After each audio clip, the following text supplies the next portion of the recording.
आज पूरे देश में एक ही खबर सबसे ज्यादा चल रही है और वो खबर है कि बस्तर के जगदलपुर में आज आज पूरे देश का सबसे बड़ी खबर है कि सबसे बड़ी संख्या में माओवादी वापस लौट कर आए। और एक बात बता दूं, ये समर्पण नहीं है माओवादियों का, ये माओवादियों का पुनर्वास है। ये बात क्यों कह रहा हूं और सबसे बड़ा ये पुनर्वास क्यों है ये भी बताता हूं। कारण ये है कि आज आप विश्वास करें कि 208 माओवादी अपने हथियार के साथ वापस जंगल से बाहर निकले, शहर पहुंचे और उन्होंने सरकार के हाथ में अपना वो हथियार सौंप दिया। और इसके साथ ही साथ इन पर 9 करोड़ 18 लाख रुपए का इनाम था। पूरी जानकारी आपको बताता हूं कि कौन कौन माओवादी थे, कितना इनाम था और क्या कुछ महत्वपूर्ण था इन 2 दिनों में, उस पर बातचीत करते हैं। नमस्कार, मैं विकास तिवारी हूं, आप बस्तर टॉकीज देख रहे हैं।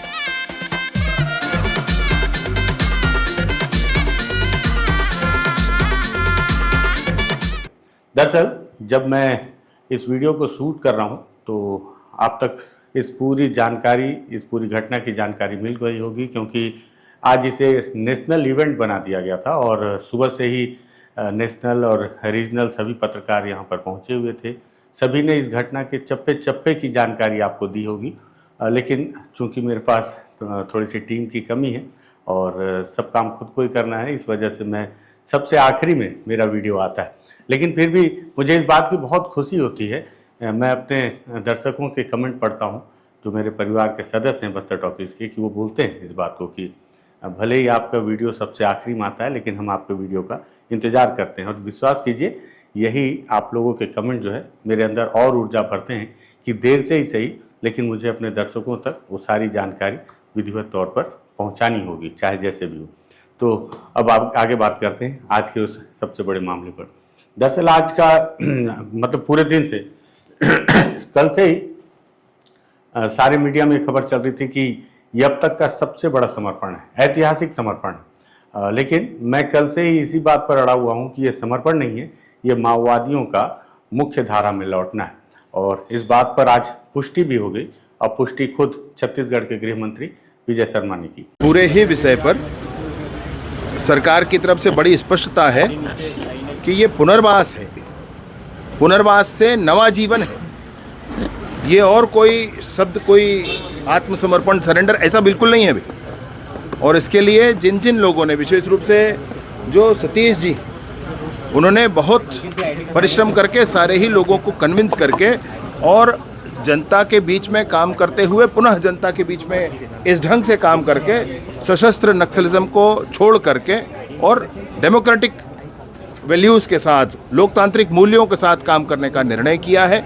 इसका हृदय से माननीय मुख्यमंत्री जी ने स्वागत किया है, केंद्रीय नेतृत्व ने भी स्वागत किया है। माननीय अमित शाह जी ने सबको बधाइयाँ दी हैं और ये कहा है कि बस्तर को लाल आतंक से मुक्त करने के लिए ये मील का पत्थर आज की ये घटना साबित होगी। दरअसल ये मामला अचानक से नहीं हुआ है और कल मैंने जो सेंट्रल कमेटी के सदस्य हैं, रुपेश उर्फ सतीश कोपा उर्फ टकल्लापल्ली वासुदेव राव उर्फ आसन्ना, कल उनसे 1 घंटे 10 मिनट की लंबी बातचीत हुई। बातचीत और लंबी हो सकती थी लेकिन बहुत समय का अभाव था, फिर भी हमने 1 घंटे 10 मिनट तक बातचीत की। मन में बहुत सारे सवाल थे मेरे, जितनी बार वो जवाब देते थे हर जवाब के बाद मेरे मन में 10 सवाल और निकल कर आते थे, लेकिन समय का अभाव था। और कभी हम फिर उनसे बातचीत करेंगे, बाकी के सवालों के जवाब भी हम उनसे लेने की कोशिश करेंगे। और ये मेरे लिए काफ़ी गौरव का क्षण था कि मुझे ये मौका मिला और मैं दर्शकों तक उनसे विधिवत बातचीत करके सारी बातों, बहुत सारे सवालों के जवाब ढूंढ पाया। बहुत के मिले, बहुत सारे सवालों के जवाब अभी भी रह गए। तो ये 1-2 दिन का प्रोसेस नहीं है। दरअसल किसी समय में जब माओवादियों के महासचिव जिंदा थे बसवराज, तो उन्होंने सबसे पहले एक पत्र लिखा शांति वार्ता को लेकर, लेकिन उसके बाद भी ऑपरेशन चलते रहे और ऑपरेशन चलने के बाद कारण बसवराजू एक मुठभेड़ में मारे गए गुंडेकोट में, अबुझमाड़ के। उसके बाद इस जिम्मेदारी को वेणुगोपाल उर्फ सोनू दादा ने आके उठाया और उन्होंने अभय के नाम से पत्र जारी किया। वो सारी चीज़ें मैं आपको पुराने वीडियो में बता चुका हूँ। विरोध और तमाम तरह की परिस्थितियों के बीच रुपेश उर्फ सतीश कोपा, जो कि सीसी मेंबर हैं, और वेणुगोपाल, इन लोगों ने अपने क्षेत्र, अपने जहां उनका प्रभाव क्षेत्र है, क्योंकि रुपेश दंडकारण्य के माड़ वाले इलाके में ज़्यादा समय से सक्रिय थे। तो उस इलाके में जो भी डिवीज़न थे, पूर्वी बस्तर या उत्तर बस्तर डिवीज़न और गढ़चिरौली का डिवीज़न, माड़ डिवीज़न, इन सभी माओवादियों को उन्होंने एक साथ करके सबके सामने बात रखी कि अब समय हथियार लेके लड़ने का नहीं, अब समय है कि हथियार रखकर जनता के लिए उनके साथ कंधे से कंधा मिलाकर संविधान और कानून के साथ लड़ने का है। और इन सब चीज़ों के बाद सभी कन्विंस भी है और यही वजह है कि वो लोग जो जंगलों में सालों से भटक रहे थे, सालों से हथियार लेके चल रहे थे, एक आंदोलन के तौर पर वो उस आंदोलन से वापस लौटने का उन्होंने मन बनाया। सारे माओवादियों ने नहीं, लेकिन फिर भी बड़ी संख्या में। आज 208, जिसमें बीते दिनों मतलब कि परसों कांकेर में, आपको याद हो तो कांकेर में भी लगभग 50-60 की संख्या में माओवादी बाहर निकल कर आए थे अपने हथियार के साथ। और उसके ठीक पहले, एक दिन पहले गढ़चिरौली में खुद ऐतिहासिक समर्पण था। पोलित ब्यूरो वेणुगोपाल ने अपने 60 साथियों के साथ और हथियारों के साथ जाकर समर्पण किया था। उसे समर्पण माना जा सकता है क्योंकि उस पर सभी समर्पण ही बोल रहे हैं। और आज रुपेश उर्फ सतीश कोपा ने अपने साथियों के साथ, जिसमें 208 माओवादी थे, इन सभी ने हथियार सरकार को सौंपे।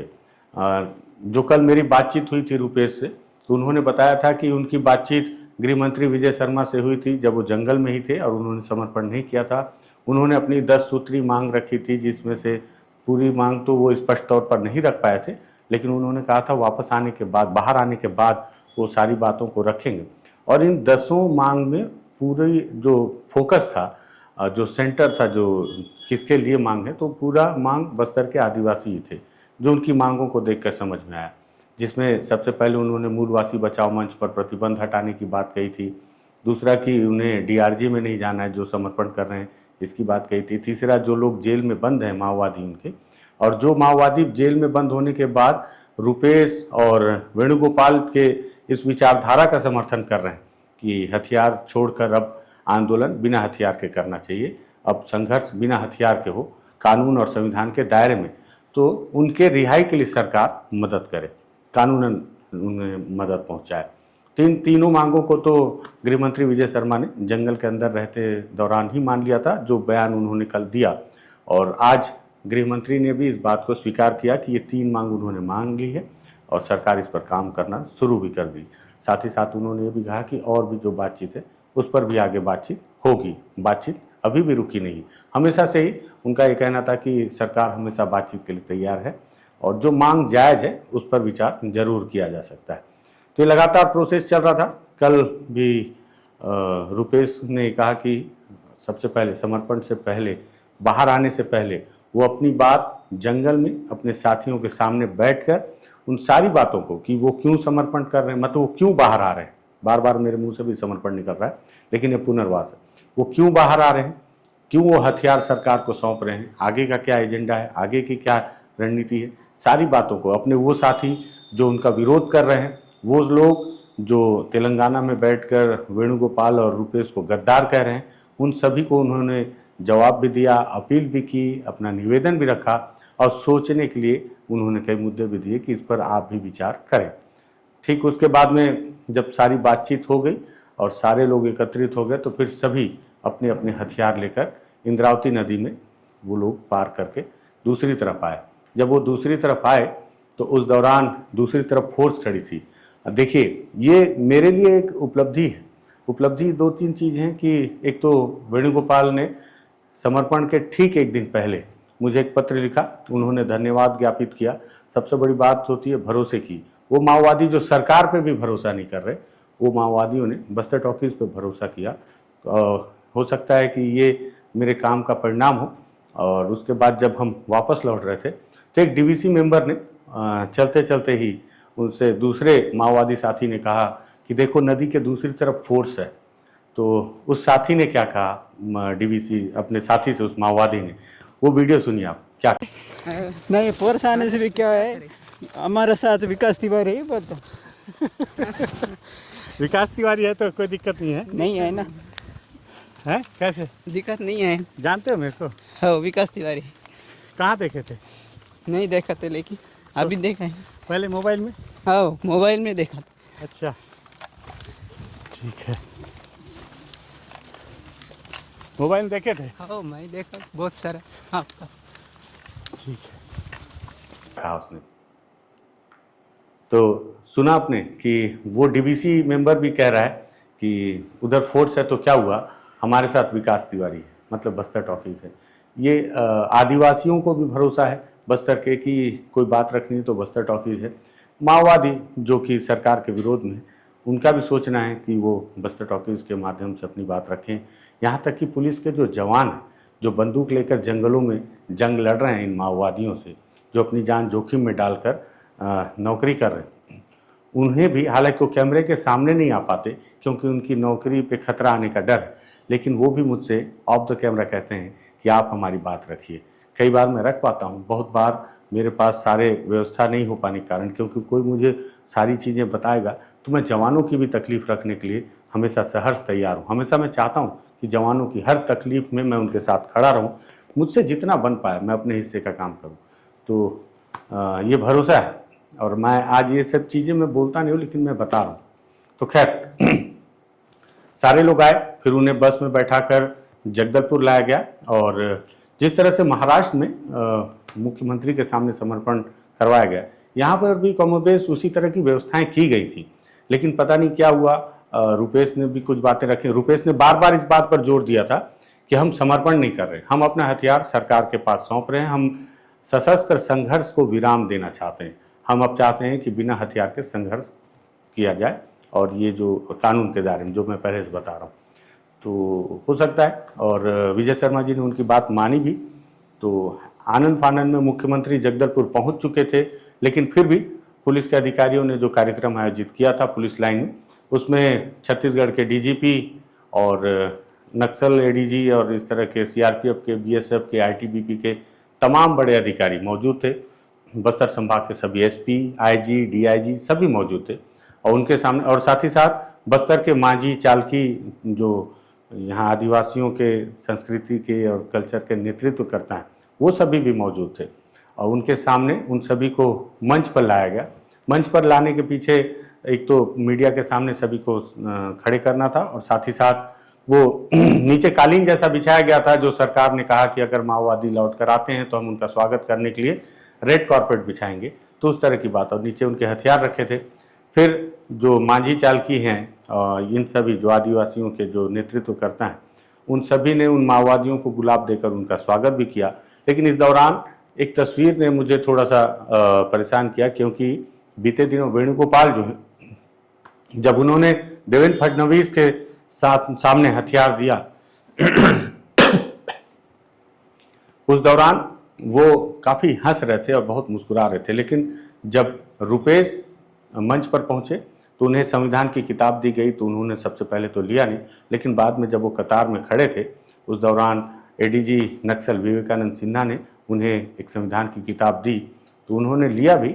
और उसके बाद उनके चेहरे का एक्सप्रेशन बता रहा था कि वो बहुत ज़्यादा खुश नहीं थे उस कार्यक्रम से, या इस तरह के जो आयोजन किए गए थे। खैर, तब तक भी हर कोई ये बता रहा था कि अब तक का ऐतिहासिक समर्पण है, बड़ा समर्पण है, और ये समर्पण देश में पहली बार हो रहा है कि 208 माओवादी अपने इतने सारे ऑटोमेटिक वेपन और हथियारों के साथ वापस लौटे हैं। हालांकि इसके पहले मैं बार बार बोलता रहा हूँ कि जो पुलिस ने जो आंकड़े जारी किए हैं 1600-1700 माओवादियों के समर्पण का बीते 2 सालों में, मैंने कई बार कहा कि वो समर्पण क्या वाकई में समर्पण है, क्योंकि जो माओवादी समर्पण करना चाहते हैं वो हथियार लेकर नहीं आते। स्थितियां अनुकूल ना होने पर भी समर्पण के बाद आप फोर्स के साथ जाके अपने हथियार बरामद करवा सकते हैं, लेकिन नहीं करवा रहे हैं तो आपके समर्पण में संदेह है। लेकिन ये जो माओवादियां हैं, इन्होंने अपने सारे हथियार अपने साथ, और कारतूस, वायरलेस सेट, सारी चीज़ें अपने साथ लेकर आए और उसे सरकार के हाथ में सौंप दिया। सारे कार्यक्रम के बाद मुख्यमंत्री विष्णुदेव साय, उप मुख्यमंत्री और गृह मंत्री विजय शर्मा और डिप्टी सीएम साथ में अरुण साव, ये तीनों, और साथ ही साथ प्रदेश अध्यक्ष किरण देव, 2 विधायक और सारे अधिकारियों के साथ, पत्रकारों के साथ प्रेस कॉन्फ्रेंस हुई। उस दौरान गृह मंत्री विजय शर्मा ने अपनी बात रखी और बताया कि ये एक ऐतिहासिक पल है, और इनके वापस आ जाने से उन्होंने ये भी दावा किया है कि उत्तर बस्तर मार डिवीजन अब लगभग नक्सल मुक्त हो चुका है। उन्होंने उस दौरान जो रुपेश ने 3 मांगों का जिक्र किया था, उन तीनों मांग को दोहराते हुए उन्होंने बताया कि इन पर कोई दबाव नहीं है, अगर चाहें तो डीआरजी में जा सकते हैं, ये चाहें तो डीआरजी में नहीं जा सकते, इनके जो इच्छा हो अपने भविष्य के लिए वो काम करें, सरकार इनके लिए पूरा सहयोग करेगी।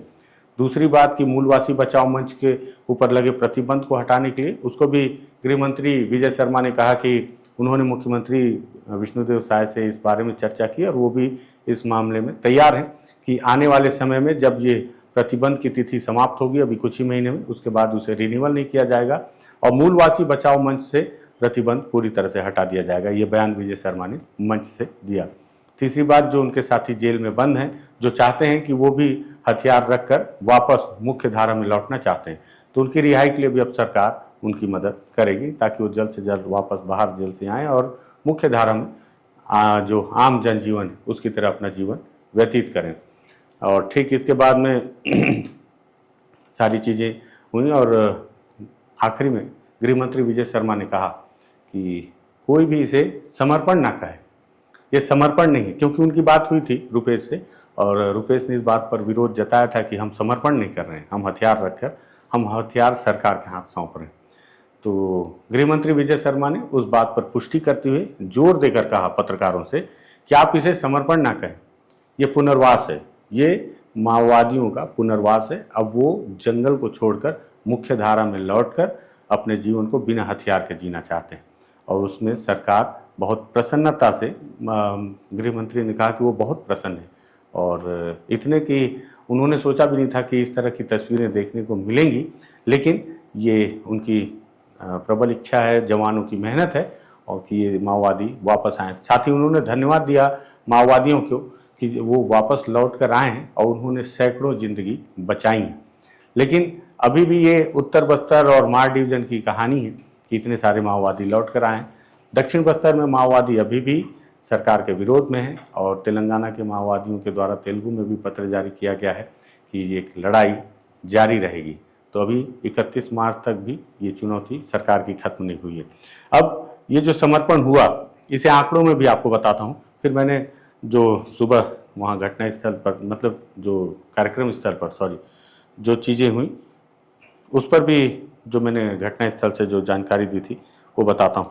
सबसे पहले आपको बताऊं कि कुल इसमें 210 माओवादियों के नाम है, मैं 208 बोल रहा था, 210 माओवादियों के नाम पुलिस ने जारी किए हैं और इन 210 माओवादियों के ऊपर 9 करोड़ 18 लाख रुपए का इनाम घोषित किया गया था। इसमें कौन कौन से स्तर के माओवादी हैं, तो इसमें एक सेंट्रल कमेटी सदस्य हैं जो कि खुद सतीश कोपा और रुपेश हैं। इसमें 4 डीके दंडकारण्य जोनल सब जोनल कमेटी मेंबर, मतलब कि DKSZC हैं और इसमें एक RCM रीजनल कमेटी मेंबर हैं। इसमें 22 DVC मेंबर हैं, DVCM, और 61 ACM है, area committee member, 99 party member हैं, 22 PLGA मेंबर हैं और कुल मिलाकर ये 210 माओवादी जो हथियारबंद और अपने हथियारों के साथ। हथियार कौन कौन से लाए? इन्होंने अपने साथ में 19 AK-47 राइफल, 23 इंसास राइफल और 1 INSAS LMG rifle, 17 SLR rifle, 36 303 rifle, 4 carbine, 11 BGL launcher और 41 12 बोर और सिंगल शॉट और 1 पिस्टल, कुल मिलाकर 153 हथियार इन्होंने अपने साथ सरकार के हाथों सौंपे। ये सारे हथियार, इसमें से जो ऑटोमेटिक वेपन है, आप विश्वास करें ये सारे हथियार माओवादियों ने जवानों से ही लूटे थे।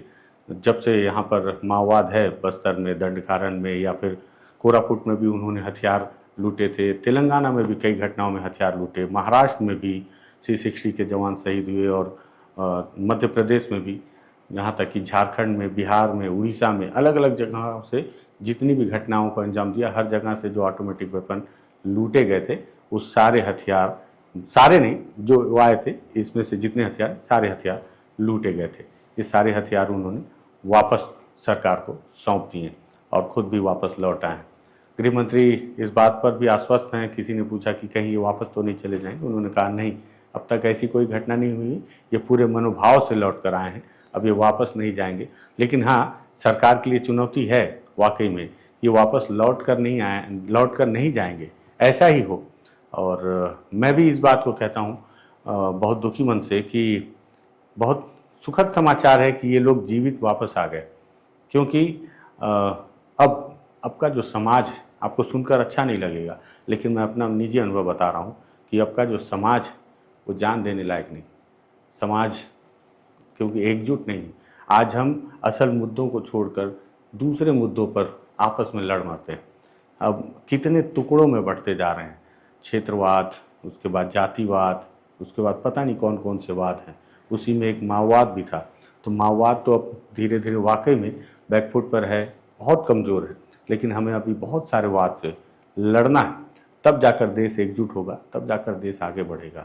हालांकि ये फिलॉसफी की बातें मुझे नहीं करनी चाहिए, क्योंकि मैं इतना ज्ञानी नहीं हूँ, मेरे दर्शक मेरे से ज़्यादा बुद्धिजीवी हैं, मैं उनके कमेंट पढ़ता रहता हूँ तो मुझे समझ में आता है। लेकिन हाँ, आज एक ऐतिहासिक पल है बस्तर के लिए, क्योंकि इतनी बड़ी संख्या में वो माओवादी जो लगातार जंगलों में थे, वो बिना किसी खून खराबे के अपने स्वस्फूर्त अपने मन से वापस लौट कर आए। कार्यक्रम स्तर पर मैंने जो कहा वो भी देख लीजिए, वहाँ की भी तस्वीरें। लेकिन जिस तरह से महाराष्ट्र के गढ़चिरौली में एक बड़ा समर्पण हुआ, जिसमें पोलित ब्यूरो वेणुगोपाल ने अपने 60 साथियों के साथ समर्पण किया, तो आज उसी की तर्ज पे छत्तीसगढ़ में भी एक बड़ा समर्पण देखने को मिला है। हालांकि इसके बाकी वीडियोस मैंने आपको पहले के दिखा चुका हूं, और भी कुछ वीडियो हैं जो दिखाऊंगा। ये देखें, वो सारे माओवादी जो कल मैं कल इनके साथ ही था, और कल ये सारे लोग जगदलपुर लाए गए थे, जिसमें रुपेश खुद, आप देखें टोपी में अगर आपको दिख रहे होंगे तो ये रुपेश हैं जो कि सीसी मेंबर हैं। दो तस्वीर मैं आपको बताना चाहूँगा कि उस दिन जब गढ़चिरौली में वेणुगोपाल ने सरेंडर किया मुख्यमंत्री के सामने, तो बहुत मुस्कुरा रहे थे और बहुत प्रसन्न नज़र आ रहे थे। लेकिन आज रुपेश जिस तरह से आए हैं तो इनके चेहरे पे खुशी मुझे नज़र नहीं आ रही। मतलब समर्पण के बाद दोनों के बॉडी लैंग्वेज और चेहरे की भाव भंगिमा में बहुत परिवर्तन दिख रहा है।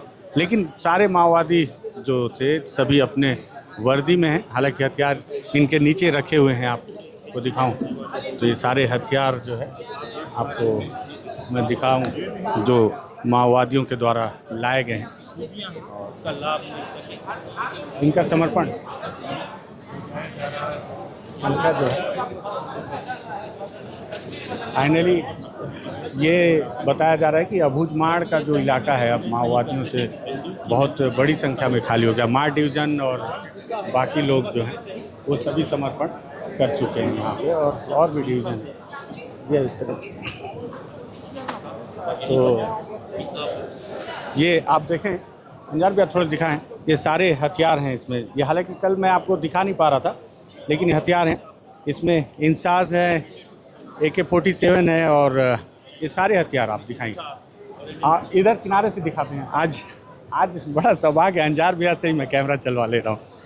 तो इस तरह से आप देखें, ये उनके छोटे हथियार में से सिंगल शॉट हथियार है, और उसमें 303 जैसे भी हथियार हैं, उनके खुद के बनाए गए हथियार। और ये सारे इसमें single shot 12 bore BGL launcher हैं, ये सब बड़ी संख्या में हथियार ये सब। और ये इंसास SLR जैसे राइफल और बड़ी संख्या में, हालांकि काउंटिंग कितनी की है, एक्स कैलिबर ये हथियार भैया, इंसास LMG, AK-47 और एक पिस्टल भी है, एक UBGL सेल यहाँ लिखा गया है। लेकिन ऑटोमेटिक वेपन की संख्या बहुत ज़्यादा है। इसके आंकड़े क्या हैं वो मैं बताऊंगा। यहाँ देखिए 4 कार्बाइन भी हैं, ये कार्बाइन हथियार है माओवादियों के, और ये 303 हथियार।